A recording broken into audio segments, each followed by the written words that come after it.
Good morning, ThinkStack. Happy Thursday.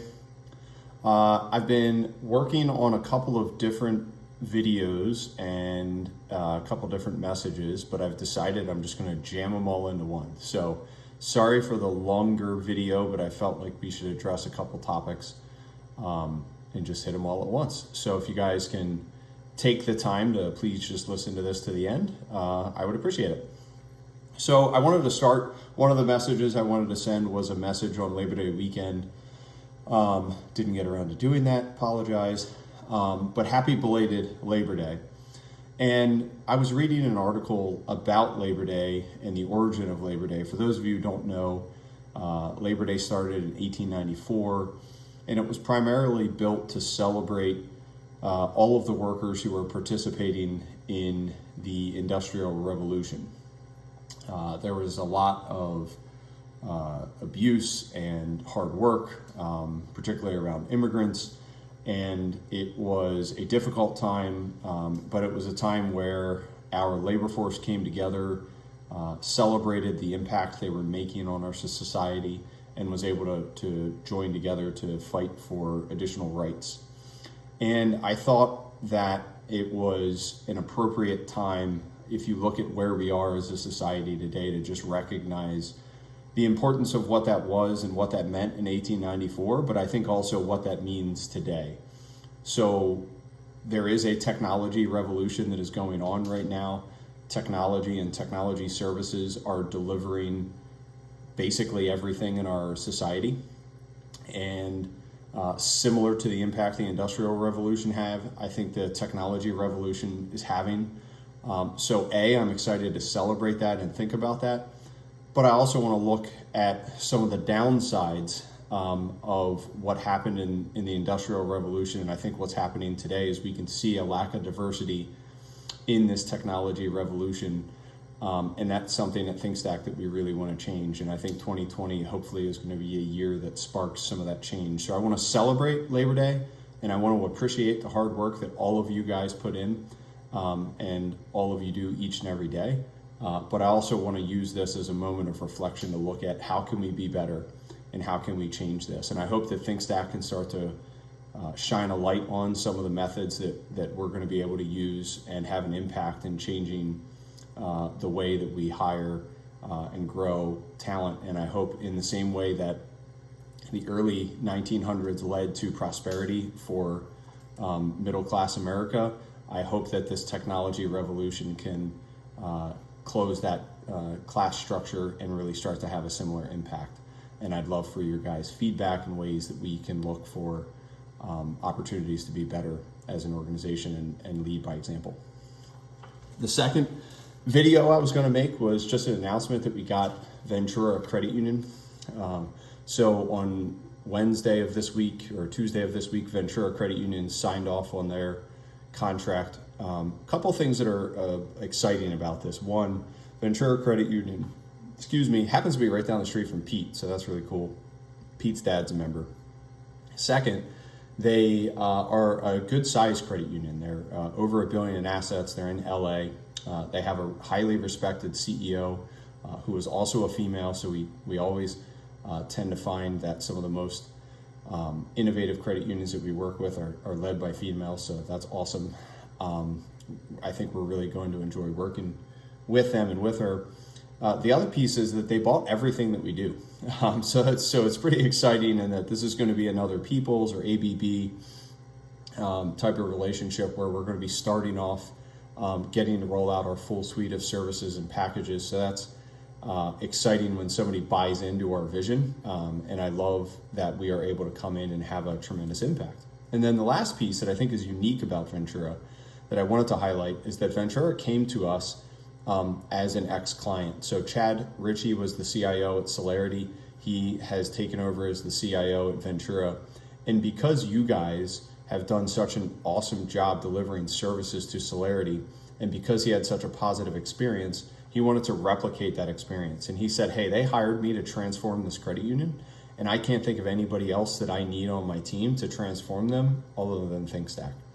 So while Tim and Ashley and Zach and Andrea all participated in getting this deal closed, I can tell you what closed this deal was the work that you guys have done at Celerity and the reputation that we've built with Chad. So just this was one of those wins that was really a team win across the board. And I thank you guys for allowing us and helping us to do that. So another exciting client. It's going to be pretty big, hard lift over the end of the year, but I think it's going to be exciting. So looking forward to getting them kicked off and starting. And to that end, given the fact that we're short on people, we've all been working hard days, and we just signed some new business. I thought it would be appropriate to just kind of think of, what is like the word that can describe what we need right now. And the word that came to me, and I was going to say this is the word of the quarter, but perhaps it's the word of 2020, but determination. And determination has a couple of different meanings, but one of the ones that I like the most is continuing to achieve when it seems impossible. And I think right now, with all of the things that are going on, with all of the obstacles that have been thrown our way, those obstacles are also going to help test us, they're going to mold us, and they're going to make us stronger at the end of this. So the end of this year is going to be a bitch. There's a lot of work. We just lost 2 people fairly unexpectedly. Andrea and Jamie are doing everything they can to find some new people. But at the end of the day, we need to pull together and look at the remainder of this year as an opportunity for us to finish this year strong. There's a lot of people out there that have lost their jobs, that have lost their businesses, that have closed up shop. And thankfully, we've been able to stay in business. And not only that, we've been able to impact some really important businesses and allow them to continue to serve the communities that they serve. So our role is an important one. And I want all of us to be thankful that we're still here, that we're still growing, that we're still profitable in the face of all this adversity. And I think the remainder of this year is going to be a real test for us to see if we can overcome these obstacles. And I think that if we have that determination, we're going to get through this, and we're going to look back on the end of this year, and we're going to recognize all the ways that 2020 made us stronger. But I also think that let's not forget the idea that ThinkStack is a family, and that family trust means something, and that we are all here to help pick up the pieces and help you guys. I know how hard this has been. It's been a bitch getting my kids doing remote schooling. I know everybody, is stuck in their garages and their houses, and I know it's not fun. But take some comfort in knowing that the rest of us are going through that, and more importantly, that we're here for you. So if you are struggling, if you're having a down day, if you're feeling like things are too daunting, please take advantage of this family trust. I know firsthand in many circumstances how great this team can be when we ask for help and when we come together. So don't be afraid to ask for help and leverage this family that you've built. And to that end, I want to make 2 important points to that. The first one is many of you guys have asked, hey, can we all come together and get to the office? We'd like to reopen some things. Maryland is getting a little more lax in some of the rules because of the numbers. Here's the problem, guys. This is the most important point of our year. We have a tremendous amount of projects that we have to get done. We have new services that we have to turn up. And as you guys already know, we're short. If any one of you gets sick, or 2 of you, we will not be able to finish this year in the way that we will. We won't be able to fulfill our contractual obligations. We won't be able to have the coverage. It's just too risky for us to be able to open the office. That having been said, if there is a specific project, client-facing project that you are working on, and you think that you and a member of the team could be better served and be more efficient by going to the office, in certain circumstances, if Andrea approves it, we can let you guys go into the office following certain procedures. So if you have something like that where you think that you could be more productive, if you could go to the office, please send that to Andrea, and she can help review that and see if we really can make that happen for you. But just understand that it's not that I don't want, I want so badly to come in and have a group lunch and have all you guys here. I want to see everybody. I'm really sick of sitting in my garage.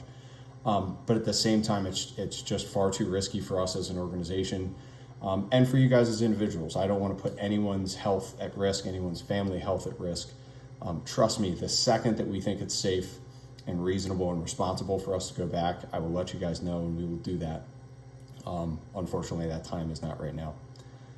The second piece, and I think this still continues with the idea of family trust, and I want you guys to really think about, what does family trust mean? I hear a lot of different definitions of it, but it means a lot of things. But what I can tell you, more important than anything else, is that we're here for each other when we need it, and this extends to our clients. Our clients are part of our family; they're part of our tribe. So it's important that when you guys are working with and dealing with our clients, that you have the same level of empathy and support for them that you would for our own employees. Most of them are dealing with difficult situations as well. So keep that in mind when you're dealing with people. And I want to specifically call this out. I think I'm not going to, be vague.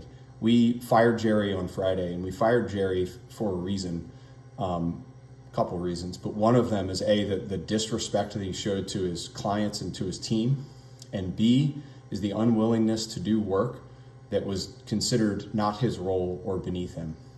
And I'll tell you one thing: we will always fire if you break this culture. This culture and this family trust are more important than anything else. And I don't care how talented you are. You can look at any example from any sports team. I don't care how talented you are, how many touchdowns you can catch. If you come in here and interrupt this culture and are unwilling to buy in and be supportive and be respectful like the rest of them, we have a zero tolerance policy. And that's what happened with Jerry. And that's what will continue to happen. We will hire and we will fire based on culture. Talent we can teach. But being a part of this family is something that is very important. And if you break that, and you break that as broadly as he did, that will be an example of people that will no longer be here.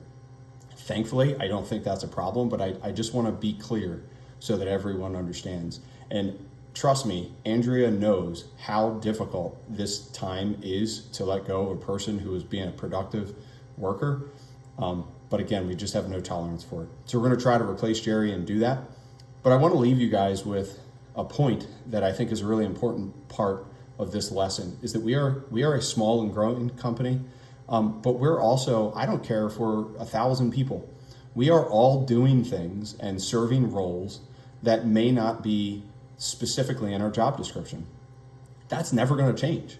I do stuff all the time that a CEO isn't normally doing, but that's part of being a family.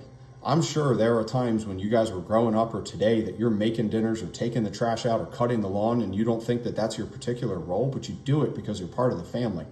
So I don't want to hear anybody that says this role is beneath me, or this ticket isn't something that I'm allowed to do, or this task is something that is not part of my job description. We are all here to chip in and help out wherever we need to. And that's something that's a part of this culture. And that's really important for you guys to understand. And, if you have any questions on that, please let us know. But I think, thankfully, we have a team full of people that, generally speaking, all jump in and don't worry about that. And that's what we want to continue with. But just encourage each other to do that. Again, you're helping the family, you're helping this tribe, you're helping our clients. You're helping our clients who are, for the most part, serving low-income banking needs for people. These are critical roles that are out in the communities that we serve. So it's important that we all chip in and do our part. And then finally, as it relates to that culture and as it relates to this impact and the importance that we serve, we as a leadership team have been talking about how can we scale this business. I know that there's been a tremendous amount of workload on basically everyone in the organization recently, and we are all touching close to burnout, and we're working really difficult. Trust me, we all know that. If there's anything that we could do in the short term, we would be doing it. But what I can tell you in the medium term is that Travis and I are going out and we're going to try to raise some money. We've gone back and forth a couple times on how much money to raise, what money should we raise, how should that look. I can tell you that the entire summer, we've been researching various different avenues for capital raising. And what we do not want to do and what we're unwilling to sacrifice is the culture that we've built and the ability to grow at the pace and the speed and the quality that we want to grow. And so through that, we've looked at venture capital, we've looked at growth capital, various other things. And what we've seen in those circumstances is that we would be forced to grow in ways that are uncomfortable to us and in ways that we think would impact our culture and our quality. So we have chosen not to go down those paths and instead go down a path where we actually get our own client credit unions to invest in us. It's an organization called Accuso. It's a style of company, not a big shift to what we are right now. However, we would actually be receiving investment, equity investment from our credit unions. Perhaps if we could go outside of that, but we've had some really great conversations with some of our current clients. So Travis and I and the whole leadership team are working really diligently to try to get this done. It is not a fast process. It is not a normal process. It is something that's going to take us a little bit of time, but we're hoping by doing this that they understand who we are as an organization, what we deliver, how we deliver it. They want us to stay true to that vision. It will give us the capital we need to bring in some more people, to spread out our workload, to give us some more capacity, and frankly, to continue to make a bigger impact in the ways that we hire and in our communities and with the clients that we serve by having this capital. 0.04% of companies raise capital. It is a very, very difficult process to go through, but it is something that I think we can be successful with, particularly because we're speaking to people that know us and know how we operate. So I'm hopeful, but I also want to set the appropriate expectations. It may not work, but if conversations come up, if you hear from some of our clients what's going on, I wanted to make sure you guys all knew and understood what we're trying to do. And we're hopeful that that will allow us to continue to make the impact to transform and protect as many organizations as we can. And it could also be a really exciting time for all of us to grow and learn and develop and be a part of something that can grow a lot faster than we're growing today. So we're excited for that. I'll keep you guys updated as the process continues. This isn't something that would happen this year, but we're hoping early next year. Certainly I'll let you know how those conversations progress. That's it.